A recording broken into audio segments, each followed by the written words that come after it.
What's up guys, my name is Ace, and today we're going to be diving deep into the loadout structure, as well as how the attachment system works in Battlefield 6. And I wanted to go through all of the weapons that the streamers had access to in the multiplayer reveal event. Presumably, these will be the same weapons we'll have access to in the beta build of the game. And I'll even share some of the basic stats, including our up-close time to kill stats.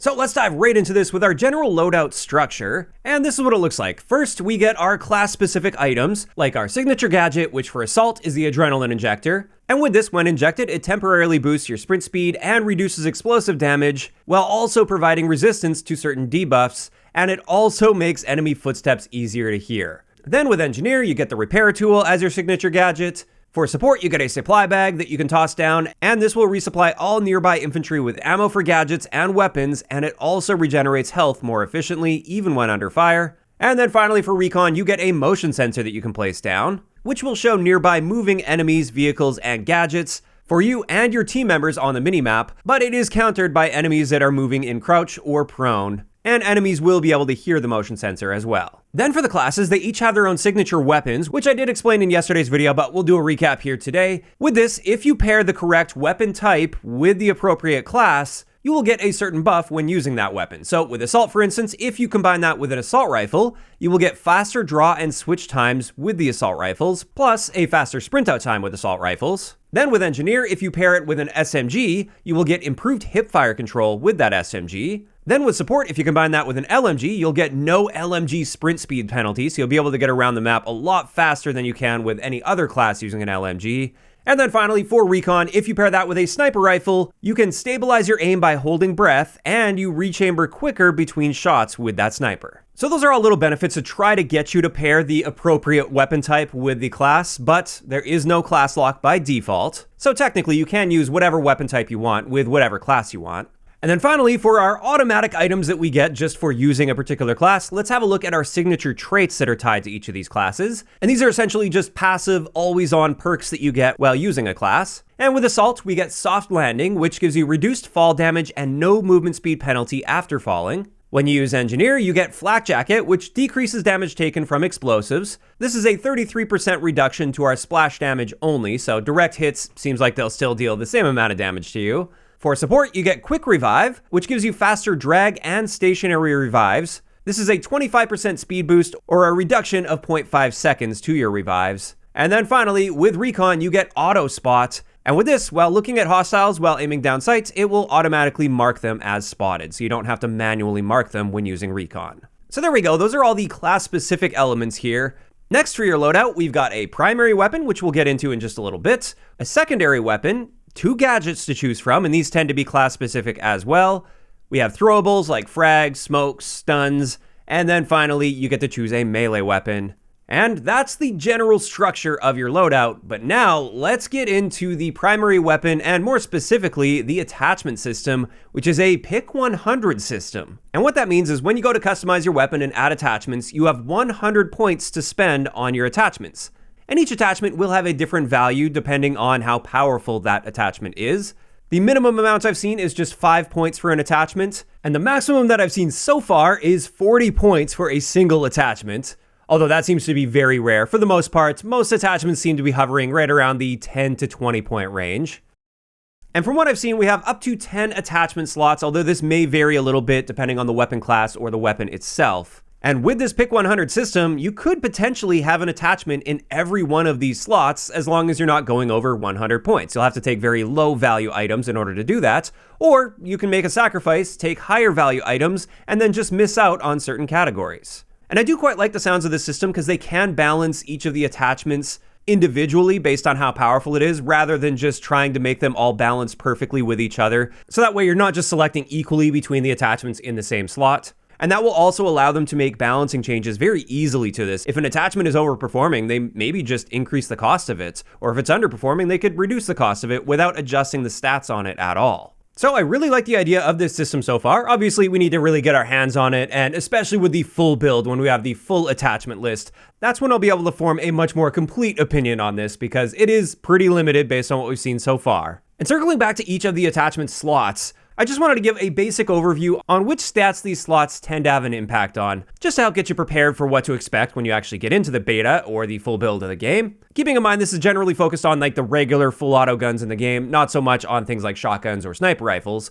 But for barrels, these tend to have an impact on your aim down sight speed, your bullet velocity, and sometimes your hip fire. For your underbarrel attachments, these generally help with your recoil. For muzzles, these help with your radar signature as well as how audible your gunfire is, and they can also help with muzzle flash and recoil. For magazines, they affect your capacity as well as some of your handling stats. For ammunition, they can help with headshot damage. Soft point ammo boosts your headshot damage. They seem quite powerful. But you could also have like tungsten rounds, which improve your bullet penetration, but they give you a bit more recoil. For the ergonomic slot, this is generally for reloads. Obviously, you have your optics in there for your optics. And then we also have top and right accessories. And this is generally going to be lasers and or flashlights. And that's going to be focusing primarily on hip fire and aim down sight accuracy while moving. So there we go, that's a basic overview of the attachment slots and what they generally do. Now finally, let's go through all of the weapons that these streamers had access to and the ones that we will likely have access to in the beta build of the game. And I'm also going to be sharing the time to kill values I was able to calculate. Keeping in mind, I'm not doing this to try to find the meta or anything. This isn't taking into account things like recoil, which is incredibly important. In fact, some of these slower killing guns were the more popular ones at the event. But this is more so just to give you a general indication of what the gunfights are going to look like time to kill wise at both close and longer ranges. And it's also worth noting, most of these guns seem to have a very short range drop-off point. So let's dive into the assault rifle category first, and we have the NVO-228E, which is based on the TheXclusiveAce, and this is going to be a 4 to 5 shot kill, just like all of the assault rifles we've seen so far. And this means our time to kill potential is going to be 275 milliseconds up close and 367 milliseconds at a distance. This is the slowest killing assault rifle in this build, and it's worth noting, compared to something like Black Ops 6, which is where a huge portion of my audience comes from, this would actually be quite a fast time to kill in that game for an assault rifle. So that means, in general, time to kill in this game is potentially quite quick, at least up close. Next, we have the B36A4, based on the G36, and this one kills a little bit faster at 250 milliseconds up close. Then we have the M433, which is the fastest killing out of these at 217 milliseconds, and this one's based on the HK433. Then in the carbine category, we have the M4A1, and this is going to be a 4 to 6 shot kill, but we get a 200 millisecond time to kill up close, which is actually the fastest time to kill out of any of the full autos in this build of the game. After that, we have the AK205, which was very popular with the streamers because it was so accurate. However, it's got quite a slow time to kill. It's a 4 to 8 shot kill, and up close, we're killing in 333 milliseconds. And then finally for the carbines, we have the M417, based on the HK417, and this one was a 4 to 5 shot kill with a 275 millisecond time to kill up close. Then let's get into the SMG category. We have the SGX, based on the SIG MPX, and this one is a 4 to 8 shot kill with a 217 millisecond time to kill up close. Whereas the only other SMG in this build was the PW7A2, or the MP7, and this one's actually a 7 to 8 shot kill, so very low damage even up close, but it seemed to be quite accurate as well. And this one kills quite slow for an SMG up close at 380 milliseconds. Then for LMGs, we have the L1110, based on the FN Mini-Me, and this one is a 4 to 5 shot kill with a 250 millisecond time to kill potential. After that, we have the KTS 100 Mark 8, and this is based on the Ultimax 100, and this one's also a 4 to 5 shot kill, but it's got a slower fire rate, so it kills in 350 milliseconds up close. This one was also incredibly accurate though. You could actually make a build that had almost zero recoil. As for DMRs, we have the M39 EMR, or the EBR in real life, and our time to kill potential was 467 milliseconds, but also keep in mind this doesn't factor in headshots, and headshots are really where the DMRs will tend to shine. And the other DMR we had access to is the SVK 8.6, which is a 2 to 3 shot kill, but it has a very slow fire rate. And I believe if this has access to the soft point rounds, you can actually get a one-shot headshot with this, with those rounds equipped.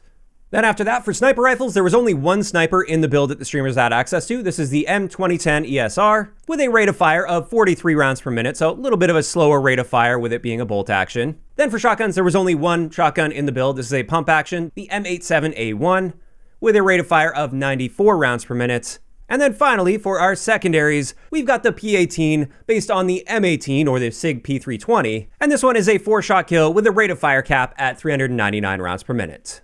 And there we go. That's finally going to wrap it up for all of the weapons that the streamers had access to and that we will likely have access to in the beta build of the game. Just a quick note, you probably noticed that they are not using real names for the weapons, in most cases at least. And that is quite unfortunate. I believe what they're doing here is just trying to avoid any potential legal liability down the road. Call of Duty has had some legal issues with people trying to sue them after a shooting event takes place, and people pointing to the shooters learning about those guns through Call of Duty. So I think Battlefield is just playing it safe here. I don't think this has to do with licensing at all. I'm sure licensing wouldn't be very difficult or expensive at all for them to obtain. So I don't believe that's the reason. At the very least, I appreciate the fact that with Battlefield, they're at least selecting names that are very similar to the real life names, rather than just coming up with completely random names like Call of Duty has in recent years. But at the end of the day, I would have definitely preferred to see real life names for these guns. In either case, that is going to wrap it up for today's video. Just a nice overview of the loadout system, all of the different class abilities and traits, the weapons, the Pick 100 attachment system. And this is where I'm curious to hear from you guys in those comments down below. How are you feeling about all of this based on what we've seen so far? Are you guys generally liking how they're structuring loadouts?